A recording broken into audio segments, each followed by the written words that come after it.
देखिए 22 जनवरी 2024 को करोड़ों भारतीयों का सदियों पुराना सपना सच हुआ। जब अयोध्या में भव्य राम मंदिर का उद्घाटन हुआ, लोगों ने अपनी गाढ़ी कमाई से करोड़ों का दान दिया। लेकिन क्या हो अगर मैं आपसे कहूं कि इसी पवित्र मंदिर के पीछे एक ऐसा सच छिपा हुआ है जो आपके रोंगटे खड़े कर देगा। एक ऐसा सस्पेंस जिसने उत्तर प्रदेश की राजनीति और प्रशासन में हड़कंप मचा दिया है। क्या सच में भगवान राम के दरबार से सोना और करोड़ों का चढ़ावा गायब हो चुका है? क्या आस्था के नाम पर कोई बहुत बड़ा खेल चल रहा है? चलो आज आपको बताते हैं पूरी सच्चाई के साथ। देखो, इस कहानी की शुरुआत आज से नहीं बल्कि साल 1987 से होती है, जब देश विदेश के कोने कोने से राम भक्तों ने मंदिर निर्माण के लिए सोने, चांदी और अष्टधातु की पूजित ईंटें दी, जिन्हें राम शिलाएं कहा जाता है, और इसे दान में भेजी थी। मॉरिशस से सोने की परत वाली शिला आई थी, तो मुंबई के एक बड़े व्यापारी ने हीरे से जड़ी शिला भेजी थी। लेकिन दोस्तों, सस्पेंस तो यहाँ से शुरू होता है। राम जन्मभूमि आंदोलन से जुड़े एक वरिष्ठ कार्यकर्ता संतोष दुबे ने पुलिस में एक आधिकारिक शिकायत दर्ज कराई है। उनका दावा यह है कि आंदोलन के दौरान आई 1250 बेशकीमती सोने चांदी की शिलाएं अचानक रिकॉर्ड से गायब हो गया है। अब सवाल ये उठता है कि जो शिलाएं दशकों तक सुरक्षा में रखी हुई थी, उसे जमीन निगल गई या फिर आसमान खा गया। यह मामला सिर्फ पुरानी शिलाओं तक सीमित नहीं है। जैसे जैसे जांच आगे बढ़ी, जो तथ्य सामने आए वो हैरान करने वाले हैं। मीडिया रिपोर्ट्स और स्थानीय शिकायतों के मुताबिक मंदिर में चढ़ावे के तौर पर आई 2 किलो वजनीय सोने की गदा और करोड़ों रुपए के गहनों का कोई अता पता नहीं है। देखो, मीडिया रिपोर्ट्स और स्थानीय शिकायतों के मुताबिक मंदिर में चढ़ावे के तौर पर 2 किलो वजन वाले सोने की गदा और करोड़ों रुपए के गहनों का कोई अता पता नहीं है। इस कहानी का सबसे बड़ा ट्विस्ट यहाँ पर आता है, जब इन वित्तीय गड़बड़ियों की गूंज लखनऊ तक पहुंची तो उत्तर प्रदेश सरकार ने आनन फानन में एक 3 सदस्यीय एसआईटी का गठन किया।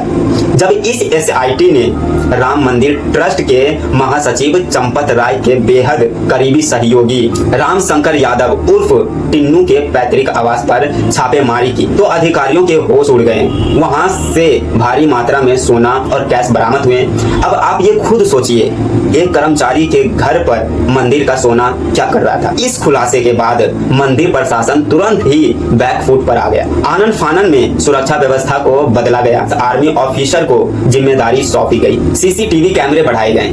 लेकिन यहाँ पर एक बड़ा सवाल है। ट्रस्ट के महासचिव चंपत राय का यह कहना है कि उन खातों का इंटरनल ऑडिट नियमित रूप से होता है। अगर ऑडिट सही था तो फिर सरकार को एसआईटी क्यों बनानी पड़ी? क्यों भक्तों के चढ़ावे की सुरक्षा के लिए फौज के अफसरों को बुलाना पड़ा? क्या सिस्टम जानबूझकर किसी बड़े चेहरे को बचाने का कोशिश कर रहा है? देखिए, यह लड़ाई सिर्फ सोने या फिर चांदी की नहीं है। जरा सोचिए उस गरीब माँ के बारे में जिसने अपनी पेंशन से पेट काट कर 100 रुपये राम मंदिर के लिए दान दिए होंगे। सोचिए उस मजदूर के बारे में जिसने इस उम्मीद में पसीना बहाया कि उसका दान भगवान के चरणों में लगेगा।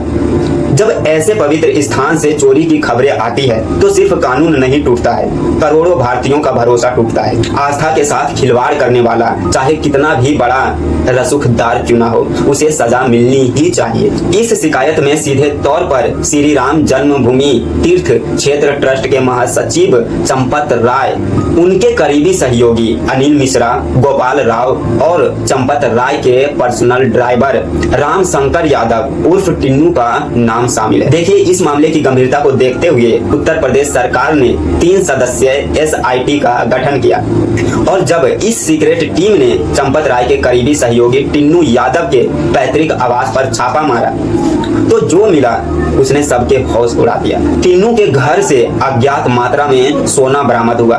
इतना ही नहीं, टिन्नू ने अपने रसूख का इस्तेमाल करके अपने भतीजे मनीष यादव को भी मंदिर परिसर के पीसीएफ यात्री सुविधा केंद्र में नौकरी पर लगवाया था। इसके यहाँ से 36 लाख कैश बरामद हुआ।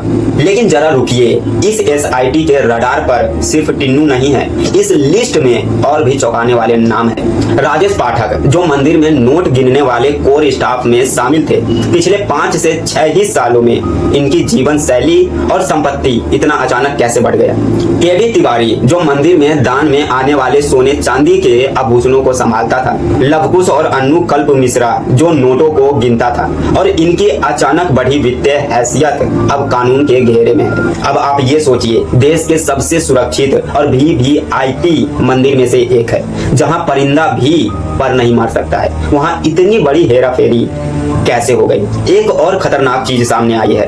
कार सेवक संतोष दुबे ने मीडिया के सामने एक और बेहद खतरनाक दावा किया है। उनका यह कहना है कि राम मंदिर परिसर से पिछले 8 महीने का सीसीटीवी फुटेज गायब कर दिया गया है। अगर वहां सब कुछ साफ था, कोई चोरी नहीं हुई थी, तो वो सीसीटीवी फुटेज कहां गया?